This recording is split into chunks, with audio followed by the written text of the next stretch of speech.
It's Donald Trump, baby. Yep. It's all about Donald Trump, right? The old pivot. We're not going to talk about what's going on in Somalia and not going to talk about what's going on in Minnesota with this massive fraud scandal. We're going to talk about Donald Trump. With my remaining seconds, can we play the video I have, Mr. Chairman? horta aad iyo aadaan ugu faraxsanahay in maanta safaari aan soo gaarnay sida dadka badan ay u og yihiin ciyaalkeena yaryar ilaa iyo number la eg 20 milyan oo ciyaal iskuuley ah.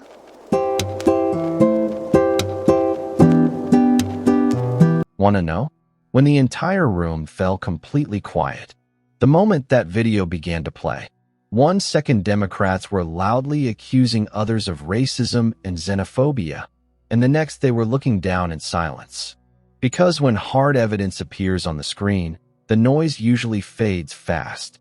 And if you're tired of being painted as the villain just for noticing possible corruption, make sure to subscribe now, because this is exactly the kind of moment many people would rather you didn't watch. After weeks of viral videos from a young man YouTuber who was literally creeping around daycares by himself, making claims about fraud that were not there, and then the vice president and the FBI director were retweeting these videos without even verifying if they were true.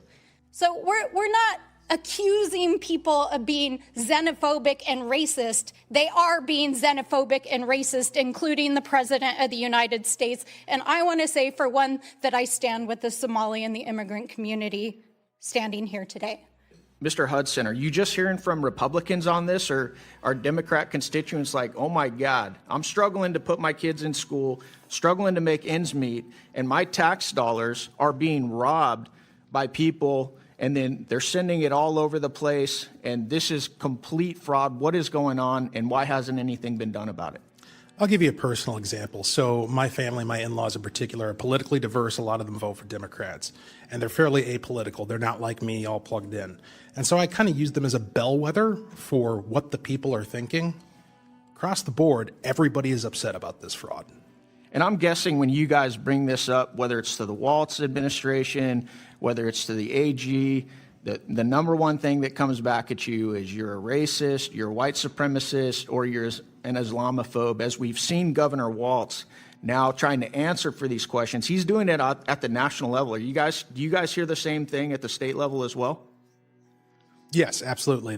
They always pivot to the divisive. As I stated in my opening statement, it's diversion, right? We're going to talk about personalities. We're going to talk about partisan politics. We're going to find some way to get people yelling at each other rather than looking at the problem. Or, like you've heard my colleagues do on this panel, iyo number la eg 20 milyan oo ciyaal iskuuley ah waxay cuntadooda ka helaan iskoolka kaliya. Marka waxaan fursad u helnay in aan sharci soo gudbino oo la dhahayo Meals Act oo u fududeynayo in waqtigaanay pandemic aan ku jirno oo dhalinyarada iskoolka aynan joogin oo guryahooda ay joogaan aynan gaajoonin oo familkoodi wili ay fursad u helaan in cunto ay helaan oo meelo qaarkood laga qaybinayo ay cuntada ka soo qaadan karaan. Marka aadaan ugu mahadcelinayaa safari in ay tahay meelaha city oo diyaarinayo cunto maalin kasto dhalinyarada ciyaalkii iyo familkoodina ku taakuleynaayo cuntada city. Maalintii kaliya safari waxay ay cunto siisaa 2300 oo ciyaal ah iyo familkooda. Taas waa mid muhiim ah sida aad u ogtihiin dhalinyaro badan gaajo ku nool wadankaanaytii ama familkooda fursad u helin in quraac qada iyo casho ay siiso. Marka in qadadaasaytii ay meel ka helaan aad ay u muhiimsan tahay. Bishaan ramadaanka oo familiyaalkeena badan iyagoo aan shaqo haysanin, iyagoo aan taakulayn kale helaynin, in aynan ka walwalin ciyaalkooda yaryar sidii ay qada ku siin lahaayeen waa muhiim. Marka waxaan u mahadcelinayaa safari oo kaleete iyo dadka badan oo maalin Ilaahay keeno fursad u qaatay in ay u volunteer gareeyaan oo ay taakuleeyaan familiyaalka. One thing that is so alarming is the reporting that many of these fraudulent companies are then donating the stolen money back to the same Democrats that are protecting them and advocate for these very programs. Is that correct, Mr. Hudson? I would agree with that statement. Well, we just had one of my Democrat colleagues said these are just opinions. Do you know, are these guys donating money back to Democrats? Yes, they are. I'd like to enter into the record, Mr. Chairman, an article from Breitbart News saying, with the title being Database Searches Show Somali Fraudsters Funding Democrat Politicians. So these aren't opinions. Without objection. It's actually reporting on this. Are you guys aware? You guys are elected officials in Minnesota, right? Are you guys aware of the reporting that some of the stolen money is getting funneled back to the Islamic terror group Al-Shabaab in Somalia? Mr. Robbins? Yes, sir. And we have evidence of it going back as far as 2012, where a man was convicted of sending $21,000 to Al-Shabaab. In 2011, 2 Minnesota women were convicted of sending money to different groups. What unfolded in that hearing offered a revealing snapshot of today's political climate. The moment serious concerns were raised about alleged large-scale fraud connected to Minnesota daycare programs, the reaction was not immediate accountability. Instead, the focus quickly shifted to outrage that the issue was being discussed at all. Several Democrats moved to a familiar response: accusations of xenophobia, claims of racism, charges of Islamophobia. That pattern often serves as a defensive shield, because once the conversation turns into name-calling, the underlying allegations risk getting less attention. But this is where the exchange took an interesting turn. Rather than retreating, Eli Crane stayed measured. He did not raise his voice or become emotional. Instead, he posed a straightforward question. Would Democratic constituents also be concerned if taxpayer money were being misused? The reality is that frustration over potential waste or fraud is not limited to one political party. Many Americans across the spectrum react strongly when they believe public funds may have been abused.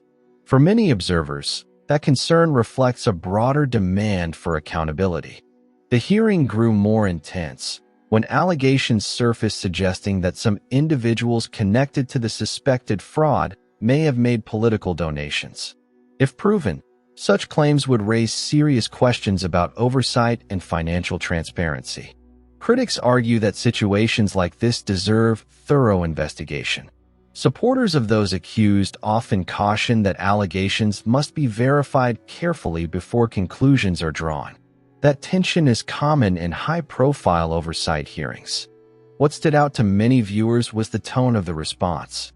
Rather than immediately calling for deeper review, much of the pushback focused on criticizing those who raised the concerns. To some observers, that reflects a broader pattern seen in other policy debates, where disputes sometimes shift from the facts of the issue to the motives of the people raising it. At one point, the discussion also referenced past cases involving funds that allegedly moved through international networks tied to extremist groups. Issues like that, if substantiated, would fall squarely into national security territory and typically warrant careful, evidence-based review. More broadly, the moment highlighted an ongoing debate about oversight and public spending. Effective charity and public programs depend on transparency, clear rules, and consistent enforcement. When oversight mechanisms weaken, the risk of abuse can increase. The effectiveness of the American system relies heavily on the ability to ask tough questions about where money is going. Many policy experts across the political spectrum agree that strong oversight helps maintain public trust. Perhaps the most memorable part of the hearing was not the heated exchanges, but what happened afterward. When the video finished, the room grew noticeably quiet. Moments like that often signal that something significant has landed and that the conversation has become more complicated. Concerns about fraud, waste, or misuse of taxpayer funds tend to resonate widely regardless of party affiliation. When public money is involved, many citizens simply want clear answers and transparent investigations. For viewers who believe that scrutiny and open discussion are essential parts of accountability, moments like this are worth watching closely. The more attention they receive, the harder it becomes for important questions to fade into the background.